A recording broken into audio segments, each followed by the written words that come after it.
Hey there, James Myers here with Buccaneer Pictures. So, we've all watched action films and read books about people who go into foreign countries and recover hostages. But have you ever thought about the people who really do it? The people who actually the stories were written about? Well, we sat down with Marcus Miller, an author who writes books about this very subject. The key difference is he actually lived it. These are true accounts and some fiction about his life and the adventures he's had. So sit back and enjoy this interview.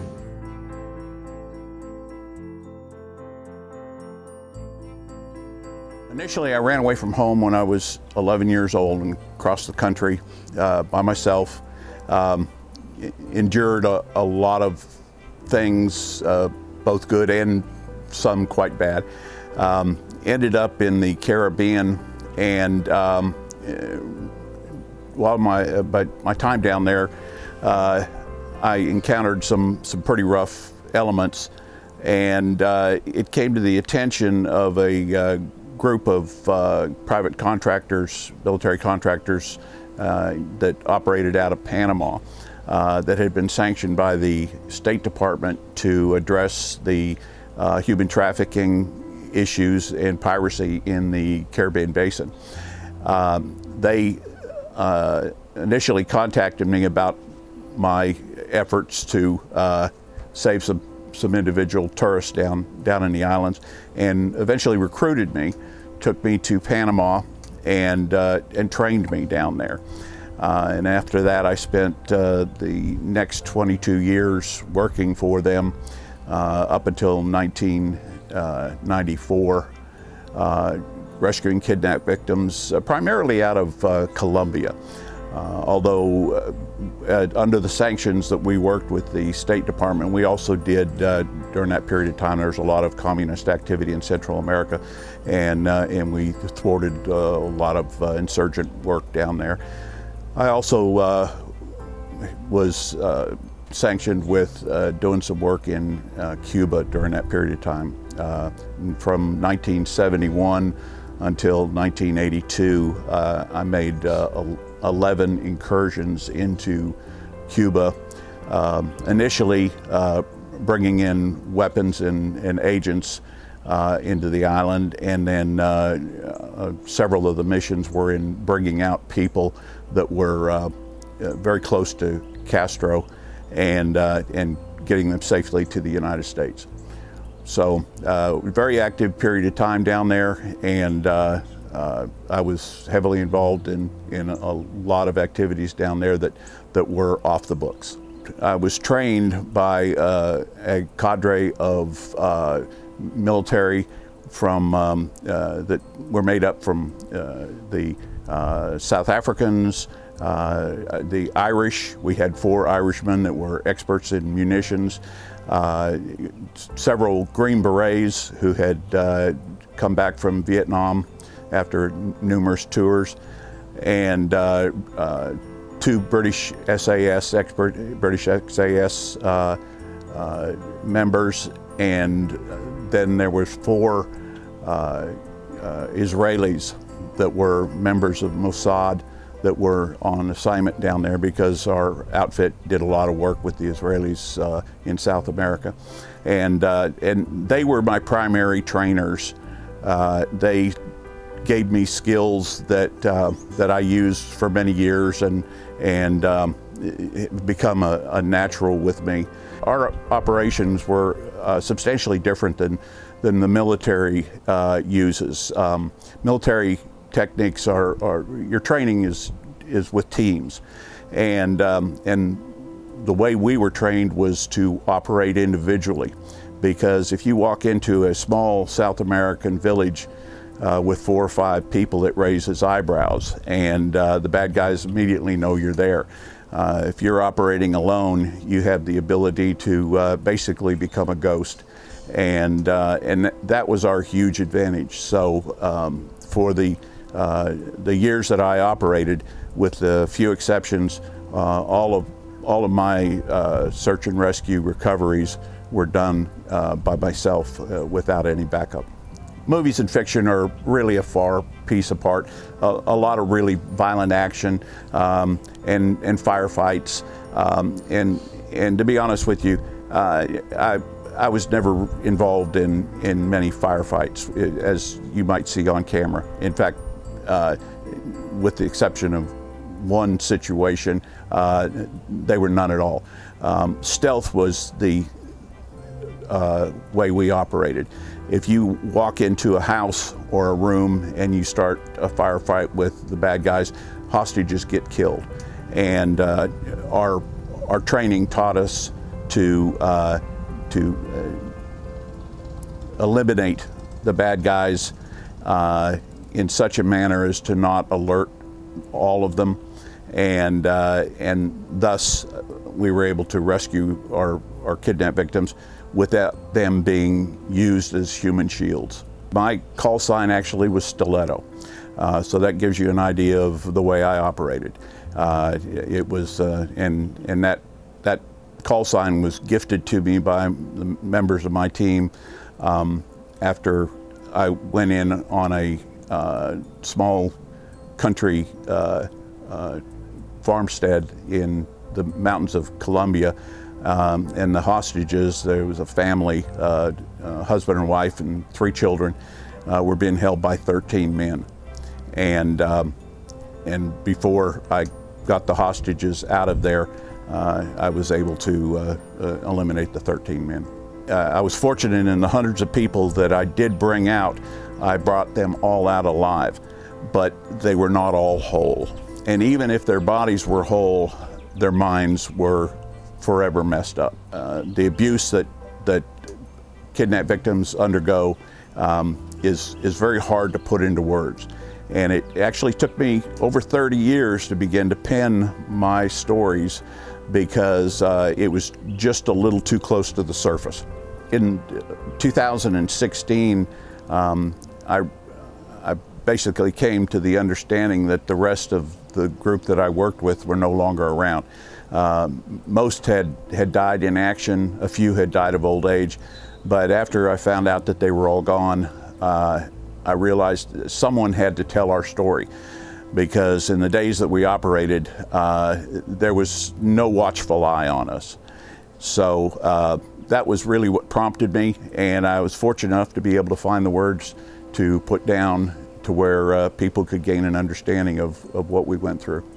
Names changed, obviously, to protect anyone who's still alive or their families, but and of course, it's written as a fiction because it needed to be to protect people.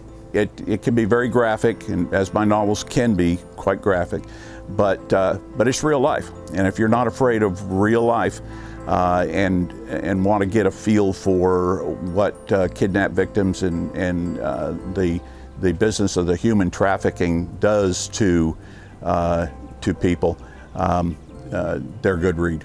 I've got a total of 8 books. I'm working on my 9th now. The first 3 books are basically a trilogy of my life from childhood into the early 80s. That's the Redemption Wall series. Then I have the Forgotten Man series, which is about a character who does what I did then in modern times. And although the backstories of his life are real, they were my backstory. So I blended a little fact and fiction into a series, and there are 4 books in that series. Then I have a little lighter book. It's an anthology of short stories, stuff that I work on in between my books to kind of clear my head and get ready for the next novel that I get into. A lot of it is fantasy fiction type stuff that very, very light, not so dark, and really a step away from the action adventure genre that I generally write in. But but as I said before, my mind generally in between books kind of takes off in different directions, and for me it kind of lightens the load a little bit to change the genre and go in a different direction. My readers have all liked my short stories. At one point I released them all on my website so people could read them, and they encouraged me to put them together in a book, and when I had enough I did that. There's also in that anthology, which is titled Behind the Mask, by the way, because the first story is a futuristic story about a COVID world. And so in that, amongst the short stories are a couple of excerpts out of 2 novels that I wrote, particular stories out of those novels that my readers really liked. So the 9th book, which I'm presently working on now, is going to be titled Crossroads, Texas, and it's about human trafficking. A small, forgotten town in Texas that has some very, very dark things going on in it, and most of the citizens of the town are involved up to their necks in bad things. It'll be a very interesting read. I caution the readers, when you're done with this book, you'll probably sleep with the lights on at night. Take them to heart, because what happens to kidnap victims can happen to anyone. I believe that there is no safe place. Not inside your home, not inside your car, not inside your place of business. A person can be snatched, can be taken away from their family members anywhere. And awareness, self-awareness of where you're at and what's around you is very important. And a lot of my readers have taken this to heart as they read my books, to become more aware of themselves and who's around them, to protect themselves. Because I'll tell you for sure, the majority of the people that I rescued never believed, never thought that they would ever be victims of a kidnapping until it happened to them. So take that to heart. It can happen to anyone. It can happen to you, your family, your children, and it can happen anywhere. The world is a dangerous place. There are bad people everywhere. And many people are raised to believe that there's good in everyone, and I can assure you there's a lot of people that the good, if there ever was, is gone. They are driven by a number of factors, generally money, but it could come in the form of a sexual anxiety. It could come in the form of needing to get money for drugs, to support a habit. But there are a lot of bad people in the world. I do spend a good deal of time in explaining why things go bad for people and how things could have been different if the situation had changed, if people had been more aware. And I'll be truthful, that people are snatched from a variety of places. I rescued people that were snatched from the side of a pool at a hotel, out of their bedrooms. The people who gave them up were sometimes the local police officer or the maid that changed their sheets, and they did it for money in most cases. Yeah, awareness is critical in everyone's life, and it's easy not to be aware. You get. I used to give the example when I taught firearms training of leaving the house in the morning. Your hands are full of stuff to go to work with, maybe a cup of coffee and your keys, and you walk out the front door and your eyes are on the door of your car, and you're not aware as to who might be hiding in the bushes in the front of your house or who's walking down the sidewalk. Those are situations that a person can be snatched immediately and never make it to their car. Same thing happens in parking lots. Notorious parking lots are for having someone sit in the car next to you, watch you come and go, and use a moment where you're loading groceries into your car and your awareness is focused there to grab you and throw you into a van and cart you away forever. As you read my books, take them to heart. Put yourself in the position of some of these kidnapped victims, and give pause to considering in how you live your life and how you protect your children and family. The reviews that I get on my books, there's always someone that pops up with this would make a good movie, or I'd love to see this in film. So yeah, I think any novelist would like that. So who would you have play you? If you could pick any actor right now, the ones that are available right now, who do you think you would like to have to play your character?